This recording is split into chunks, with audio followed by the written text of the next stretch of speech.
So, I want to walk through the exclusive right to sell listing agreement in a little bit more detail.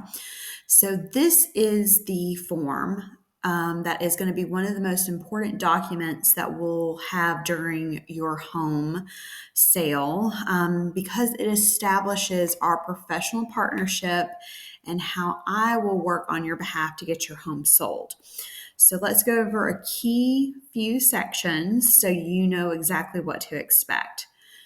So, this agreement is a contract between you as the seller and me as your real estate agent representing my brokerage. So, by signing this document, you're officially hiring me and my brokerage to market and sell your home. So it also gives me the exclusive right to represent you, meaning I will be the only agent working on your behalf and hopefully finding a buyer for your property. When being that you and me have this exclusive relationship, you're not having another agent market your property. You're using me exclusively. So that exclusivity allows me to dedicate my resources, my time, expertise, as well as my brokerage time and expertise and resources. So there's no risk and overlap or confusion from any other outside agents.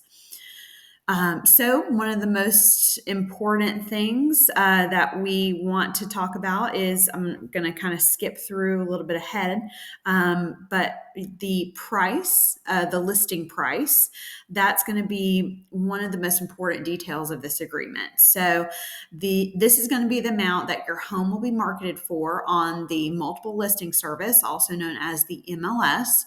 And other online platforms that the MLS syndicates to. So whether that is your Zillow, Realtor.com, any other what we call IDX feeds, this is what is going to be allowing me to do that and allowing it to show up.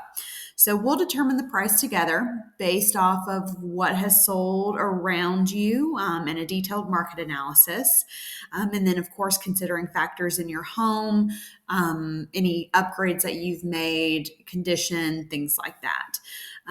So setting the right price is critical. It is a crucial first step in attracting the right buyers and maximizing your profit.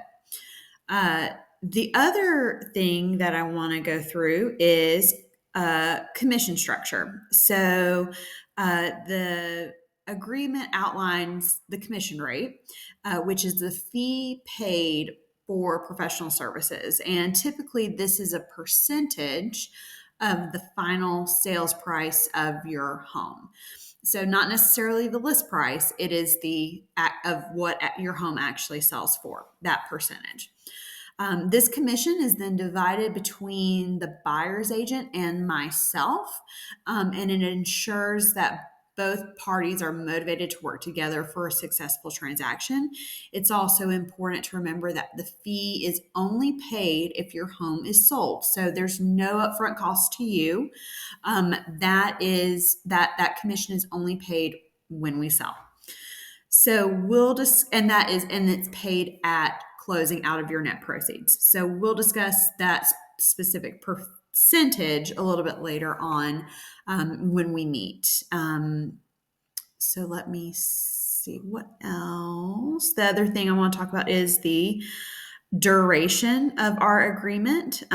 So that's going to be known as the length of our agreement, also known as the listing period.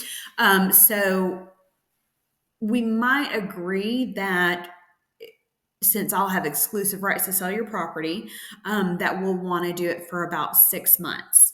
So ensuring that we have enough time to get your home on the market and in front of the most amount of buyers. Now, if we can, my goal is to sell it sooner than 6 months.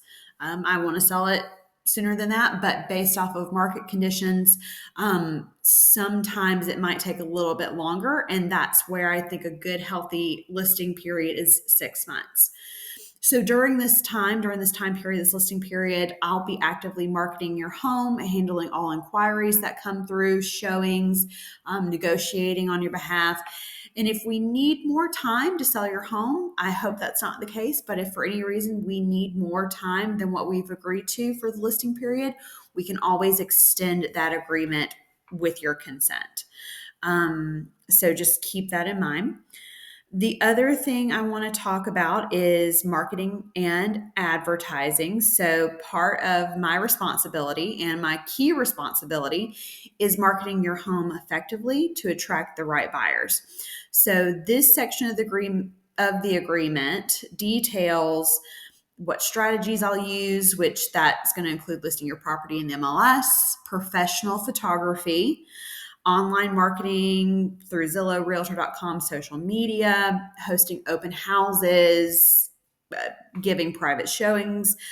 These are all efforts that are designed to maximize exposure and generate a strong interest in your home.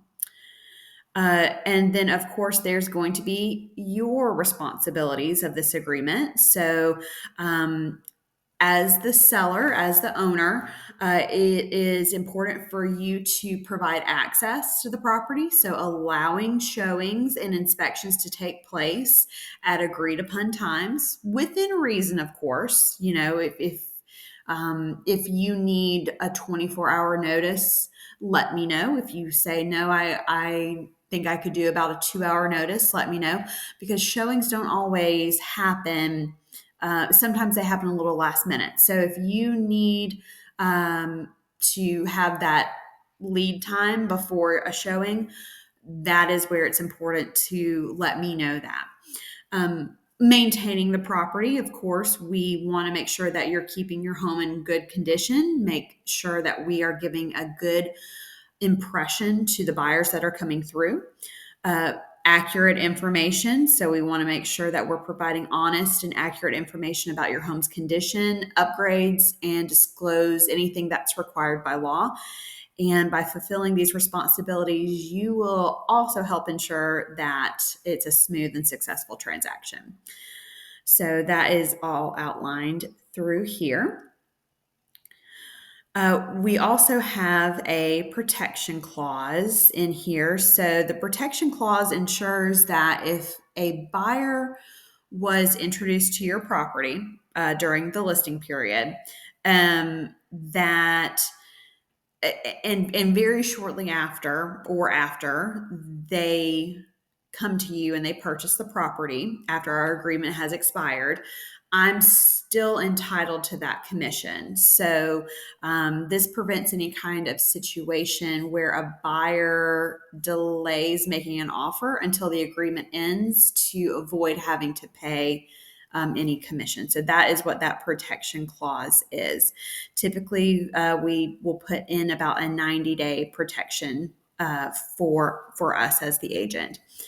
It also goes over the cancellation of terms. So if for any reason you need to cancel this agreement, let's say that you decide that you don't want to sell, or you decide that you want to rent your property instead, it does go over the terms of what that would look like to terminate this agreement. Now, of course, I am of the understanding that things change, that goals and priorities change, and I never want to hold anyone to an agreement if they feel like I'm not doing a good job, or if they feel like, if their situation changes.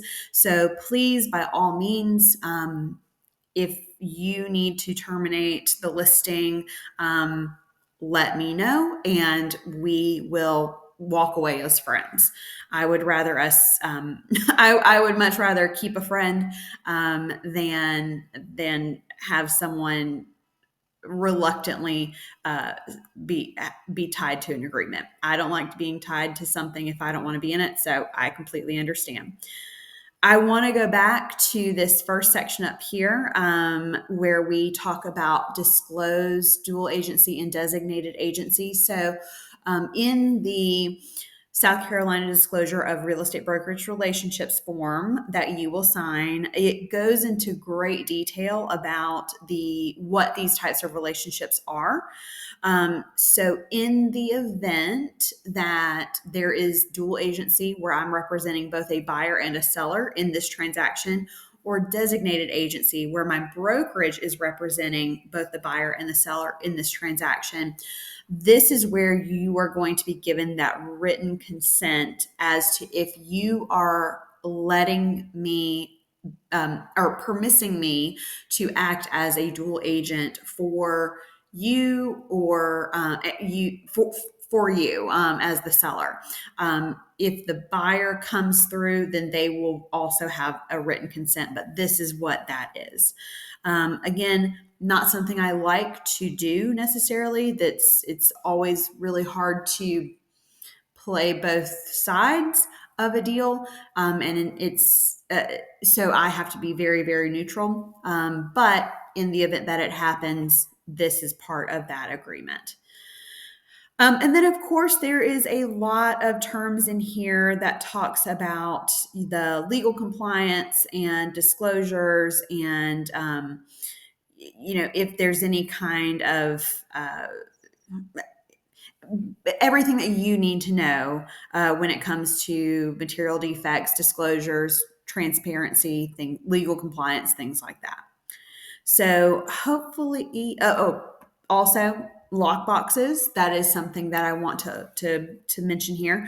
So part of our services of marketing your property is to make sure that we can get as many people in as possible. Our lock boxes are Supra lock boxes, which are tied to our MLS. So only real estate agents that are members of our MLSs can access those lock boxes. I don't typically like to use a coded lock box unless it's necessary. And with that Supra lockbox, it does allow me to keep track of who's coming in and out, agents and things like that. So that's the other reason why we want to make sure that you do allow us to have that lockbox on the property. So hopefully that kind of goes through and helps us to establish a little bit more of what this listing agreement is. I know it's a formal partnership. It's a formal agreement that and hopefully outlines everything so that way we can work well together and successfully sell your home. It also just protects your interests, ensures clarity in our relationship, and a framework for a smooth and professional transaction. So I'll be here every step of the way to answer any questions and make the process as seamless as possible. If you have any concerns or need any clarification about anything discussed in this agreement, please do not hesitate to reach out. And thank you again for trusting me to guide you through this important journey. And I look forward to working with you very soon.